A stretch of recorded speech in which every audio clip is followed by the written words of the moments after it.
Fala aí, pessoal, seja bem-vindo a mais um vídeo aqui no canal. Vamos acompanhar as últimas notícias do São Paulo. Trago atualizações para vocês do Mercadão da Bola do Tricolor. E o meio-campista Eduardo pode chegar no Tricolor. E o São Paulo vai mesmo vender Cotia. Então trago essas e outras notícias para vocês. Então, sem mais enrolação, vamos pro vídeo. Preciso te falar agora sobre o São Paulo que vai vender parte de Cotia. Como é que é essa história? Quem trouxe a informação bombástica foi o Sgarbi, comentarista da TV Bandeirantes. O Sgarbi afirma que o São Paulo busca no mercado um investidor ou investidores dispostos a colocar dinheiro em Cotia. Em troca, eles ficariam com percentuais de venda futura de atletas que fossem revelados no centro de treinamento da base do São Paulo.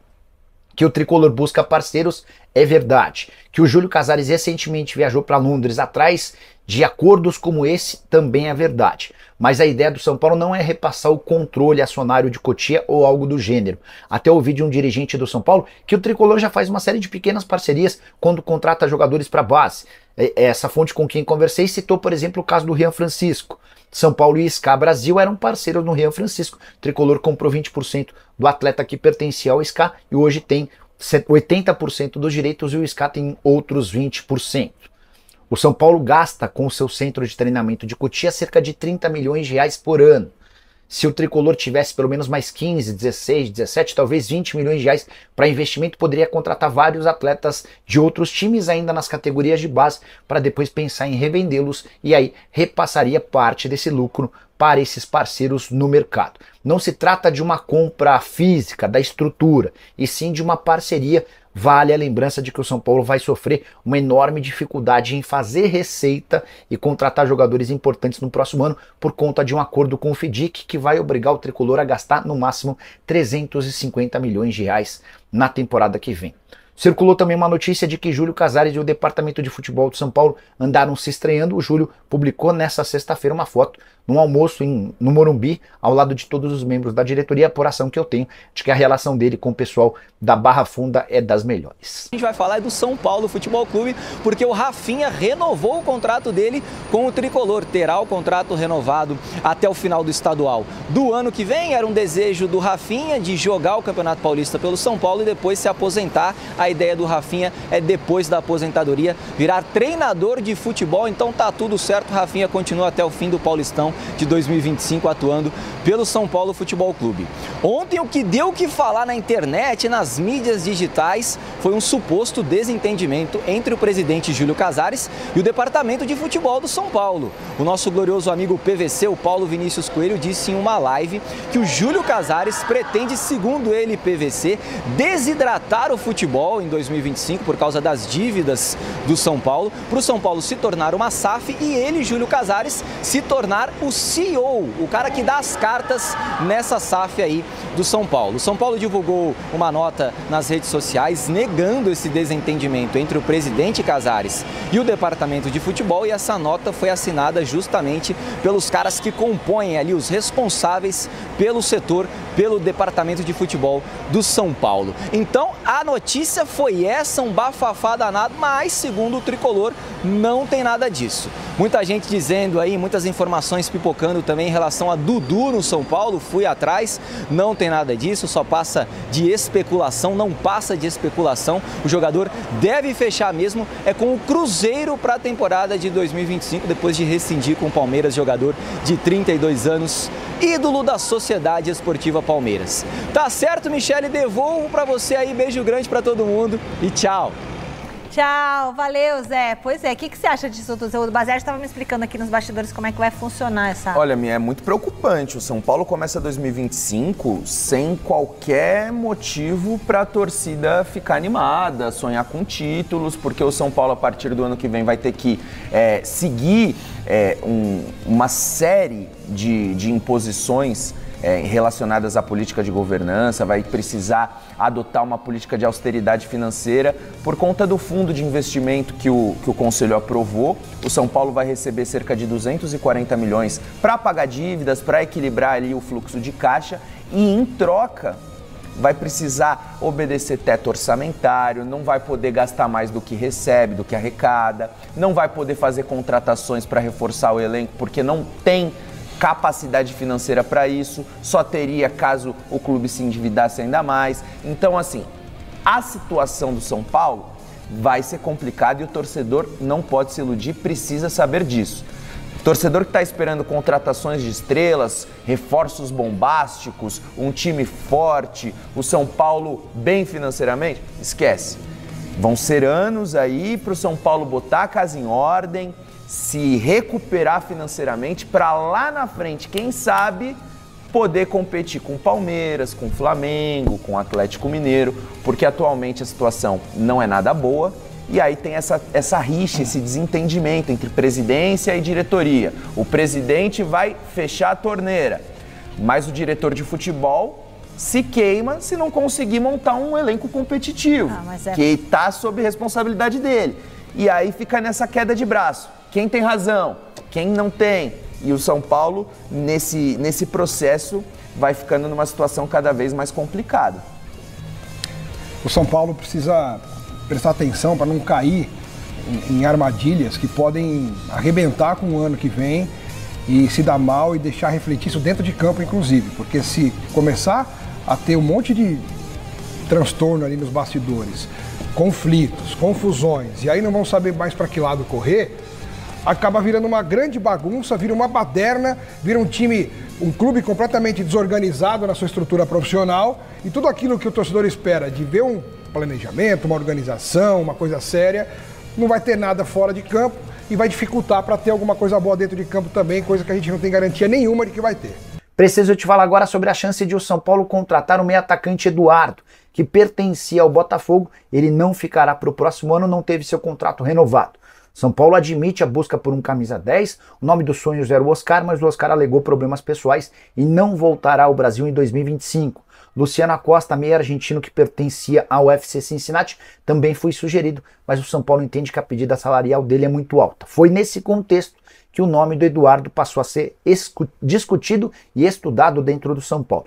Atleta de 35 anos de idade que fez um 2023 brilhante, mas teve muitas dificuldades em 2024.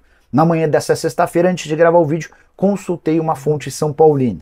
E essa pessoa alegou que a idade, esses 35 anos, associada a muitas contusões, fazem com que o Eduardo tenha pouca chance de virar reforço do São Paulo.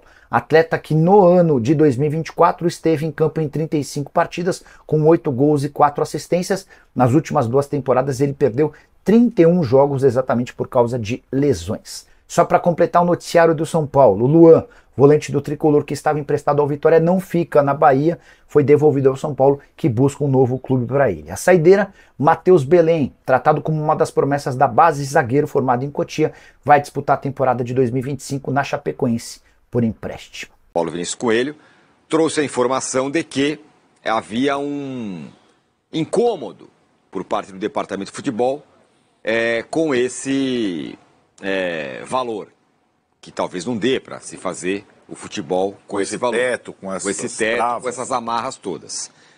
E para além disso, o PVC, o Paulo Vinícius Coelho, disse também que isso poderia abrir uma brecha, um caminho para que o São Paulo rumasse para se transformar em SAF, tendo como CEO o próprio Casares. E aí, pimba, surge essa nota. Massa, dá o seu parecer, daqui a pouco eu passo a bola para o Arnaldo. Beleza, essa é uma apuração do PVC, né? No programa eu tento não atrapalhar o Rodrigo e o PVC, mas a gente contribui também com o que pode, claro, para fazer um programa voltado para as finanças dos clubes, né? Só contextualizar mais uma vez essa questão, e o PVC trouxe a informação que tinha uma reunião, aconteceu uma reunião entre o departamento de futebol e o gestor do fundo, e o Fundo Galápagos, e que isso gerou um atrito, uma coisa difícil. Por quê? Qual que é o ambiente do futebol brasileiro hoje? E acho que o departamento de futebol de São Paulo está vendo esse ambiente. É o mesmo do Arnaldo. O Arnaldo está vendo a mesma coisa. Que o Palmeiras não vai trazer porque é incompetente, mas vai dar 12 milhões de dólares num jogador, né? O outro clube vai lá e contrata também. Você vê o futebol brasileiro com uma injeção de capital gigante, até os clubes emergentes, não de grandeza, mas neste modelo novo, que é o Bahia, que também estão procurando jogador, Fortaleza, enfim. E aí o cara se vê com os seguintes dados. Bom, O futebol custa hoje para o São Paulo 340 milhões de reais. Previsão de gastos do fundo, só mais 10. O São Paulo só poderia gastar neste início de ano com futebol mais 10 milhões, certo? Então esta é a apuração, isso é público, tá aí no balanço do São Paulo. Beleza? Beleza, ok. Então, para que isso pudesse funcionar, o São Paulo teria, para fazer investimento, que teria que baixar a folha de pagamento. A folha de pagamento dele. Isso aqui, de futebol. Departamento de futebol é, inclusive, a expressão usada pelo PVC, sem viajar, é tudo. Viagem, volta, sai, desce, hotel, não sei o quê. Então, folha, tá tudo aqui. Agora, gente, o que diz a nota? A nota. É reunião, papo lá dele com o Galápagos. Ela confirma, né? Ela confirma a apuração. Mas a questão... Entendeu? Aí... Só para concluir, aí é o desdobramento disso, claro, que é o que o PVC começou a ouvir. Falar, pô, mas como é que os caras aprovam um fundo no conselho e não chegam pro fundo e falam, precisa ser 400 milhões, não 350, porque o meu custo é 340. Aí você começa a falar, pô, o que tá aqui que tá no interno, no externo, que não é comprovado, e o PVC trouxe, que começa o mercado a falar, pô, desse jeito aqui vai ter que virar SAF. Você entendeu? Aí o próprio mercado, o que é o mercado? São as instituições. Porque quando você olha para o mercado da SAF, você fala assim, o Clube Pindamonhanguinha Baba tá quebrado. Nós estamos falando de um gigante, cara. De um gigante. Aí causa um alvoroço. As pessoas começam a prestar atenção nisso. Né? Diga lá, Arnaldo.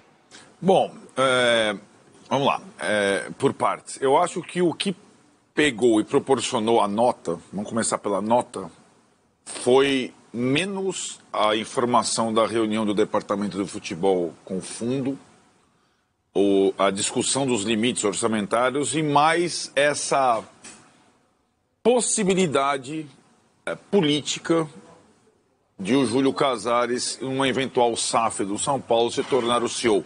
Essa conversa, ela é idêntica, absolutamente idêntica à do Rodolfo Landim no Flamengo. Idêntica. Idêntica, idêntica. Ah, o Flamengo vai comprar o terreno para o estádio, não sei o quê, mas arrecada muito, mas não sei o quê. A discussão sobre o Flamengo virar SAF, com toda a arrecadação que o Flamengo tem e a saúde financeira, ela existiu. E existia um projeto pessoal do Rodolfo Landim para se tornar o CEO da SAF. Assim como o André Sanches no Corinthians construiu lá o estádio e virou o CEO do... A gente vai entrar especificamente na figura Júlio Casares daqui a pouco. Porque o poder inebria tal que, fora as amarras institucionais, e o Casares já conseguiu tirar uma, ele foi reeleito e não existia reeleição no São Paulo, certo? Mudança do estatuto. O Landim conseguiu ser reeleito, a Leila também, e vai dar problema no Palmeiras daqui a pouco, porque o excesso de poder faz mal, a perpetuação de governantes faz mal. A possibilidade de o Casares eventualmente continuar linkado ao São Paulo daqui a 2 anos, quando acabar o mandato dele, é ele estar numa outra posição.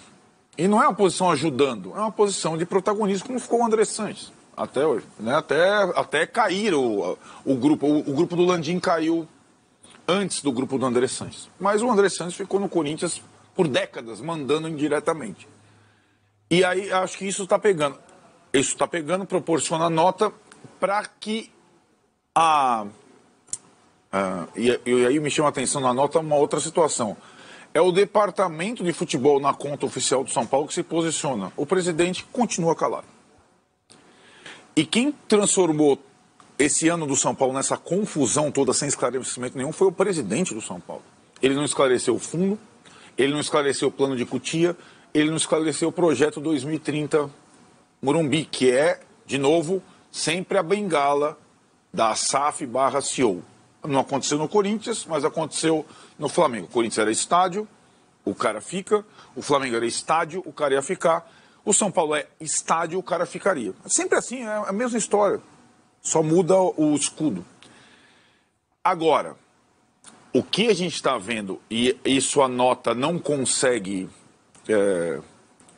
desmentir, como eu venho falando aqui há meses, desde que essa ideia do FIDIC passou no Conselho e foi aprovada, uma discordância entre o Departamento de Futebol do São Paulo e o rumo do São Paulo Futebol Clube. O Departamento de Futebol do São Paulo. E aí, a forma como foi estabelecido esse fundo, essa ideia, que parece ser, na contramão do Corinthians, uma coisa responsável, foi, para mim, a precipitação de amarrar esse cenário sem ter o orçamento, que ainda não foi votado, de 2025 nas mãos, e o tamanho da folha de pagamento do Departamento de Futebol. Sem ter o elenco pronto, inclusive. Sem ter o elenco pronto. Então é isso aí, pessoal. Vamos comentar sobre essas últimas notícias do São Paulo. E 2025 ainda nem começou e já parece que o São Paulo está em crise. Segundo o PVC, né, alguns dirigentes do São Paulo estão desconfiados que o Júlio Casares está querendo investir pouco no ano que vem para depois virar SAF, né, galera? Quem será o CEO da SAF? O próprio Júlio Casares. Então, eu sei que alguns torcedores não gostam da SAF, né, pessoal? Não quer SAF. Mas eu vejo isso como uma ótima ideia para o São Paulo. A gente vê o próprio Atlético Mineiro, Botafogo, Cruzeiro investindo muito, né, depois de ter virado SAF. O Botafogo ganhou a Libertadores, né, o Campeonato Brasileiro desse ano por causa da SAF. Senão ele está lutando para não cair. Eu vi o Gabriel Sá, né, comentando que o São Paulo pode ter sim um plano de virar SAF, mas daqui 5 anos, 4, 5 anos... Aí é complicado, né, pessoal? Ficar 3, 4, 5 anos na pindaíba para depois tentar virar SAF. É difícil o São Paulo fazer como o Flamengo fez no passado, pessoal. Porque antigamente, né, tinha poucos clubes de alto nível. Por isso que o Flamengo investia pouco e não caía para a segunda divisão. Eu confesso que agora estou com medo, né, de São Paulo correr o risco de cair para a segunda divisão no ano que vem. Por isso que eu falo, né, pessoal? Alguns jogadores importantes igual o Arboleda... o próprio Luciano, né, que na minha opinião não joga muito bem ali no meio campo, pode ser jogado ali mais para frente, né, se o Zubeldia mudar a formação. O Caleri, o Lucas Moura, esses jogadores mais cascudos, né, se eu fosse São Paulo não venderia, não negociaria, porque vai ser muito importante esses jogadores para o ano que vem, junto com os jovens, né, galera, igual o William Gomes. O Zubeldia tinha que dar mais oportunidades, né, para o William Gomes, para o Henrique Carmo, para esses jogadores, né, que está subindo, para o próprio Rian Francisco, que deve subir no ano que vem, até para o São Paulo utilizar mais eles, né, pessoal, e no futuro fazer grandes vendas. A gente vê o próprio Palmeiras, né, deve faturar quase 1 bilhão esse ano, fazendo grandes vendas, né, vendeu o Endrick, vendeu o Estevão, e sem comparação, né, pessoal, comparar os jogadores do Palmeiras com o do São Paulo, mas é muito importante o Tricolor, então, revelar os jogadores e colocar eles para jogar. O próprio Rodrigo Nestor, né, pessoal, deve ser vendido esse ano, mas aí por um valor bem menor, né, entre 5 a 7 milhões de euros para o Bahia. Vamos ver se essa negociação anda. É um dinheiro que deve entrar para o São Paulo muito importante, até porque esse ano o São Paulo vendeu muito pouco, né, pessoal? Vendeu apenas o Diego Costa e faturou um pouco, né, com alguns jogadores que não estavam no São Paulo, igual o David Neres, por exemplo. Então, na minha opinião, com essa aprovação do fundo de investimento, se o São Paulo não conseguir fechar com um superávit bom no ano que vem, é bom sim, né, o Tricolor começar a pensar numa SAF, até porque o futebol brasileiro está ficando muito competitivo, né, galera? Tem aí a SAF, que nem eu falei, tem o Corinthians que mesmo com dívida deve investir muito, o próprio Fortaleza, né, galera, que era um time mais pequeno, agora se reestruturou bastante, tem o Palmeiras e o Flamengo, né, que todo ano investe muito. Então o São Paulo tem sim que se preocupar, né, pessoal, em trazer alguns reforços pontual mais importante. E o São Paulo negocia uma parceria, né, para suas categorias de base com o grupo do magnata grego Evangelos Marinakis, dono do Nottingham da Inglaterra, Olympiacos da Grécia e Rio Ave de Portugal. O presidente Júlio Casares e o empresário se reuniram, né, presencialmente 2 vezes, uma no Brasil e uma na Inglaterra, para debater o assunto. O tricolor, porém, descarta vender o controle de suas categorias de base para o empresário. O que tem sido discutido entre as partes é uma parceria para aumentar o poder de investimento de Cotia e promover, né, o intercâmbio de jogadores e outros profissionais que participam, né, da formação de atletas. O magnata grego também negocia, né, a compra da SAF do Vasco. O São Paulo também mira, né, um aumento no poder de captação de jovens jogadores. Hoje o tricolor, por falta de poder de investimento, evita, né, tirar atletas da base de outros times e prioriza a formação completa em Cotia. Se a parceria com o Arenac sair do papel, o clube acredita que vai conseguir dobrar, né, seu potencial de contratar garotos antes do profissional. Então o São Paulo está perto de fazer uma parceria aí, né, pessoal, com o magnata grego. Alguns torcedores não gostou muito, né, mas na minha opinião é um ótimo negócio. Até porque no momento o São Paulo investe apenas na sua categoria de base, né, galera? Do começo até o fim, na formação do atleta. E o São Paulo não investe muito para trazer jogadores de outros clubes, né, pessoal, em formação. Assim como faz o Palmeiras. E o Palmeiras está faturando muito, né, com esse negócio. Então, na minha opinião, se o São Paulo conseguir fazer essa parceria, é um ótimo negócio. Até porque o São Paulo vai dar apenas uma porcentagem, né, pessoal, na venda de jogadores. E assim o São Paulo consegue, né, dobrar seu faturamento praticamente na venda de jogadores. E cabe ao treinador também utilizar mais esses jogadores, né, pessoal, no profissional. Como o Zubeldia, na minha opinião, não gosta de utilizar muito. O próprio William Gomes, né, jogou muito esse ano e sempre era reserva, né? Na minha opinião, o Zubeldia poderia ter colocado o Lucas ali no meio, o William Gomes nas beiradas, colocar esses jovens jogadores para jogar, né, galera? O São Paulo deve ter o Rian Francisco também, né, no ano que vem no profissional. Conta com o Henrique Carmo aí também, se não for emprestado para o PSV, né? Vamos ver. E o São Paulo mantém o lateral esquerdo, o Wendel do Porto, como uma de suas prioridades para a próxima temporada, mas tem encontrado dificuldades, né, para convencer os portugueses a liberarem o jogador de graça já nesta janela de transferência. As negociações entre São Paulo e o jogador estão bem encaminhadas. Apesar da concorrência de outros clubes brasileiros, o tricolor mantém a confiança de que o Wendel, se conseguir a liberação, jogará no Morumbi.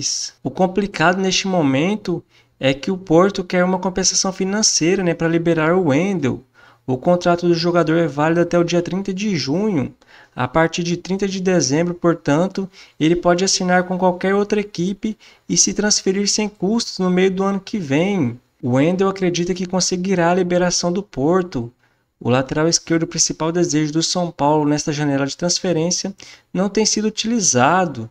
Nesta temporada, o jogador entrou em campo apenas 2 vezes, depois de ter jogado 36 na temporada anterior. A falta de espaço e a preferência do treinador por outros jogadores fazem com que o Wendel e São Paulo confiem em uma liberação antecipada. O Porto, porém, pelo menos por enquanto, busca uma compensação financeira. A direção do tricolor mantém conversas frequentes com o jogador e acredita que pode ter uma definição nos próximos dias. Então o lateral esquerdo Wendel, né, pessoal, deve ser o primeiro reforço do São Paulo para o ano que vem. Mas vamos acreditar só quando anunciar, né, galera? Até porque com o Alexandre foi assim. O Júlio Casares falou que se ele visse pro Brasil ia jogar no São Paulo. E no final a gente já sabe, né? Foi jogar no Flamengo. E é um reforço muito importante, até porque no momento o São Paulo não tem lateral esquerdo praticamente. O Wellington já foi embora, né? O Jamal Lewis não deve mais jogar no São Paulo. E o jovem Patrick, né, pessoal? O São Paulo poderia emprestar esse jogador para ganhar um pouco mais de bagagem. E tentar trazer outro, né, galera? O Wendel e mais um. Até porque se o Wendel machucar, quem vai jogar? O Patrick. Mas eu entendo, né, pessoal, o momento do São Paulo. O São Paulo não deve investir muito. Então vai ter que ir, né, com esses mesmo. Tem o Michel Araújo, que pode ser improvisado ali também na lateral esquerda. O São Paulo também busca um meio campista, né, pessoal? Surgiu a especulação do Eduardo, ex-Botafogo, poderia ser esse jogador. Um jogador de 35 anos, né, pessoal? O São Paulo não deve fechar, então, com esse meia. Até porque mais um veterano no time não dá, né, galera? O São Paulo já deve renovar com o Luiz Gustavo. O Rafinha já renovou, né, pessoal, até o fim do Campeonato Paulista. Eu não concordo muito, né, com a renovação do Luiz Gustavo e do Rafinha. Até porque o São Paulo já está cheio de volantes, né, pessoal, num time. E tenta fechar um pré-contrato com o Thiago Mendes, que deve chegar no meio do ano também. Então não faz muito sentido. E na lateral direito, o São Paulo poderia buscar outro lateral, né, pessoal? Já que tem o Igor Vinícius, tem o Moreira. Mas o Moreira, apesar de ser um bom jogador, a gente praticamente não vê ele em campo, né, galera? Sofre muito com lesões. Então o São Paulo poderia sim buscar outro lateral direito. Tem alguns jogadores que devem sair, né, igual o Jackson Mendes, que tem contrato até o fim de 2025, mas o São Paulo tenta emprestar ele. O Orejuela, né, não deve mais jogar pelo São Paulo. O Nicão, que estava emprestado para o Atlético Paranaense, né? Acabou o contrato, o São Paulo não deve renovar. Então tem o Arboleda e o Luciano, né, pessoal, que está sendo especulado para sair, mas que nem eu falei antes, né, eu não negociaria esses jogadores, a não ser que chegue uma boa proposta, porque são jogadores muito importantes, né, para o elenco. Então é isso aí, pessoal. Se você curtiu o vídeo, deixa seu like, se inscreva no canal e até a próxima.